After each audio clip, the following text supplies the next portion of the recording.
दोस्तों बहुत बहुत स्वागत करता हूं आप सभी का।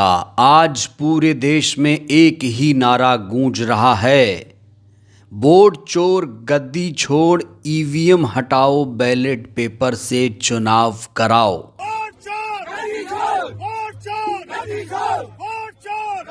आज देश की राजधानी दिल्ली में चुनाव आयोग के खिलाफ सबसे बड़ा आंदोलन हुआ।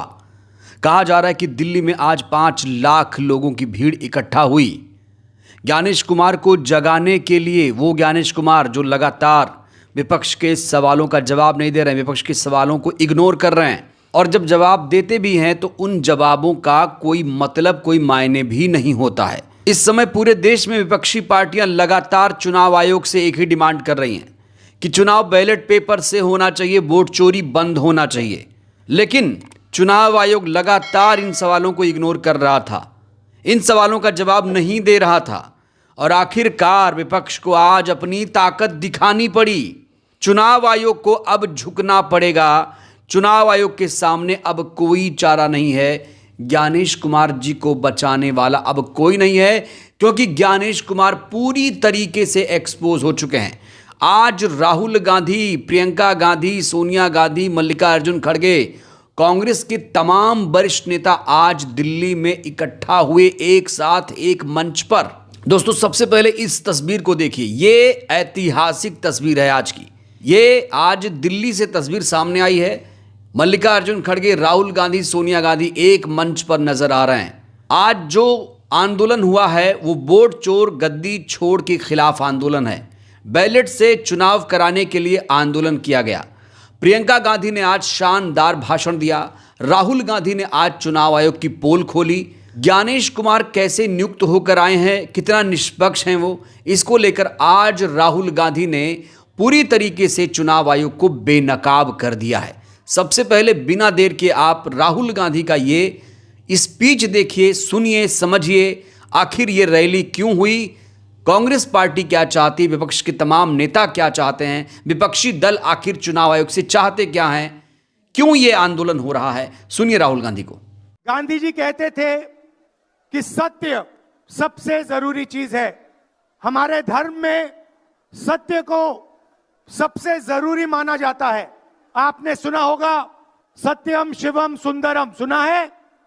हमारे धर्म में कहा जाता है सत्यम शिवम सुंदरम। आपने सत्यमेव जयते भी सुना होगा, सुना है? अरे भाई कांग्रेस के कार्यकर्ता हो, सुना है? अब मोहन भागवत का बयान सुनिए। विश्व सत्य को नहीं, शक्ति को देखता है। जिसके पास शक्ति है उसे माना जाता है।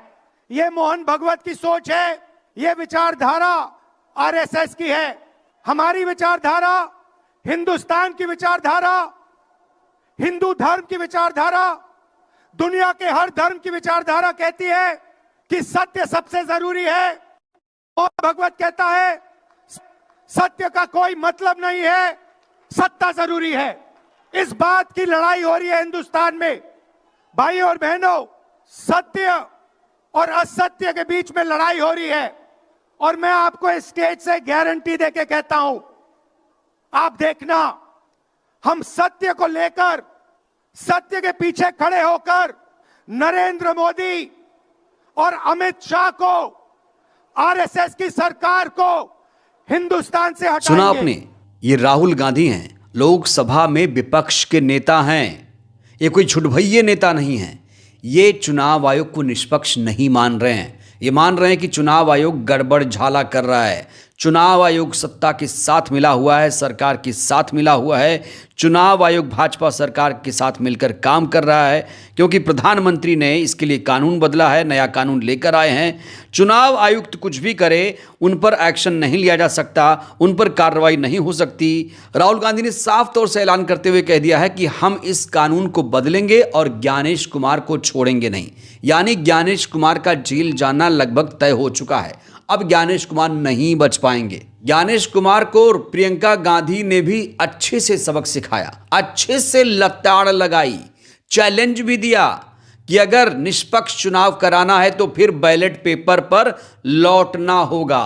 भारतीय जनता पार्टी को खुले तौर से चैलेंज दे दिया है प्रियंका गांधी ने और कह दिया हिम्मत है तो बैलेट पेपर से चुनाव करा के दिखाओ, दूध का दूध पानी का पानी हो जाएगा। प्रियंका गांधी ने साफ तौर से ऐलान करते हुए कह दिया है कि भारतीय जनता पार्टी बैलेट से चुनाव अगर होगा तो कभी नहीं जीत पाएगी। तो देखिए प्रियंका गांधी का यह शानदार भाषण।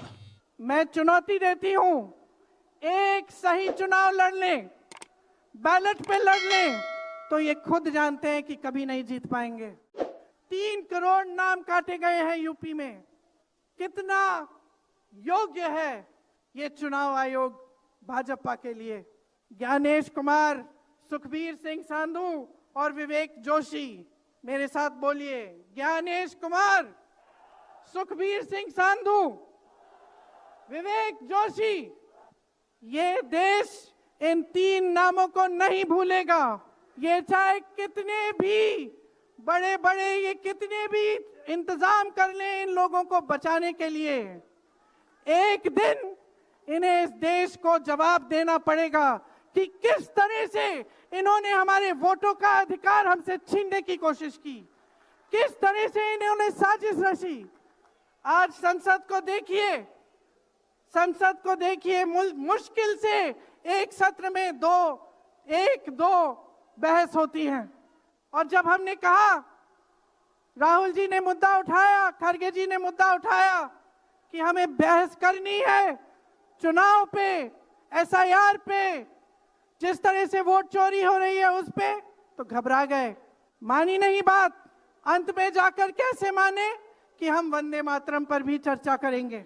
तो हम संसद में ये बहस करते रहे कि राष्ट्रगीत किसका है, राष्ट्रगीत कैसे बना, राष्ट्रगीत क्यों बना, और जो बड़ी बड़ी समस्याएं हैं जिससे आप जूझ रहे हो, बेरोजगारी, महंगाई, पेपर लीक, उसके बारे में चर्चा करने की हिम्मत नहीं है। ज्ञानेश कुमार, सुखबीर सिंह संधू, विवेक जोशी, प्रियंका गांधी ने इन तीनों का नाम लिया और साफ तौर से कहा कि यह देश इन 3 चुनाव आयुक्तों के नाम नहीं भूल पाएगा। मोदी सरकार इन्हें कितनी भी बचाने की कोशिश कर ले, लेकिन एक दिन इन्हें देश को जवाब देना ही पड़ेगा, घुटने टेकने ही पड़ेंगे और माफी मांगनी ही पड़ेगी।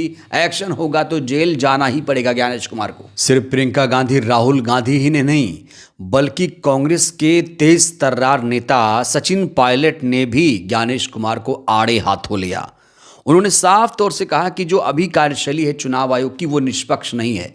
चुनाव आयोग को निष्पक्ष होना ही पड़ेगा, क्योंकि लोकतंत्र तभी मजबूत होगा जब लोगों के वोट की ताकत को सुरक्षित रखा जाए। सुनिए पायलट ने क्या कहा। लाखों लोगों के नाम काटे जा रहे हैं, विपक्ष के लोगों की आवाज को दबाया जा रहा है, हम लोगों को कोर्ट जाना पड़ता है निर्वाचन आयोग को मनवाने के लिए। हम चाहते वोटर लिस्ट दे दे, वो नहीं दे रहे। एसआईआर देश में 12 राज्यों में हो रही है, सैकड़ों पीओ ने आत्महत्या कर ली है। ये बीएलओ आत्महत्या क्यों कर रहे हैं, क्या दबाव इनके ऊपर है, ये सवाल जनता जानना चाहती है। अरे चुनाव में हार जीत होती रहती है, हमने बहुत चुनाव जीते, 2-4 हार भी गए, आगे फिर जीत जाएंगे, लेकिन चुनाव प्रणाली, चुनाव आयोग निष्पक्ष हो, ये जिम्मेदारी हम सब लोगों की है। और इस देश में जो सरकार काम कर रही है, ये विपक्ष की आवाज दबाने के लिए ईडी को, सीबीआई को, आईटी को, सबको इस्तेमाल करना चाहती है। लेकिन हम सब, हमारी पार्टी की ताकत आज हमारे सामने खड़ी है।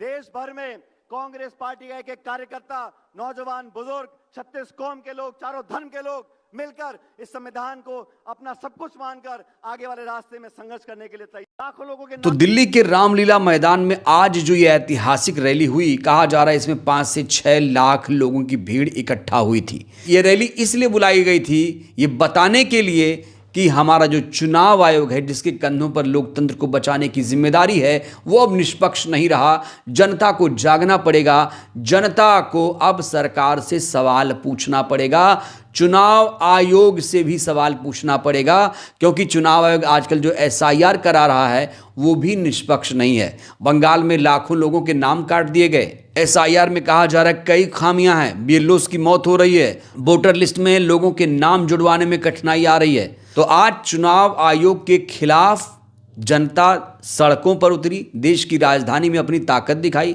लेकिन इस रैली में एक खामी नजर आई, जो मुझे खामी दिख रही है कि बाकी पार्टियों ने इसमें हिस्सा नहीं लिया। इंडिया गठबंधन अगर इसमें संयुक्त रूप से दिखाई देता, खासतौर से इंडिया गठबंधन, हालांकि इंडिया गठबंधन अभी भी मुकम्मल नहीं हुआ है और सारी पार्टियों को इसमें शामिल करना चाहिए। अगर सारी पार्टियां एक साथ आती तो फिर चुनाव आयोग पर और ज़्यादा प्रेशर पड़ता। बहरहाल दोस्तों, इस वीडियो में इतना ही। चुनाव आयोग कितना निष्पक्ष है, ज्ञानेश कुमार से आपको कितनी उम्मीदें हैं, इस रैली को लेकर आप लोगों के क्या विचार हैं, राय दीजिएगा। धन्यवाद।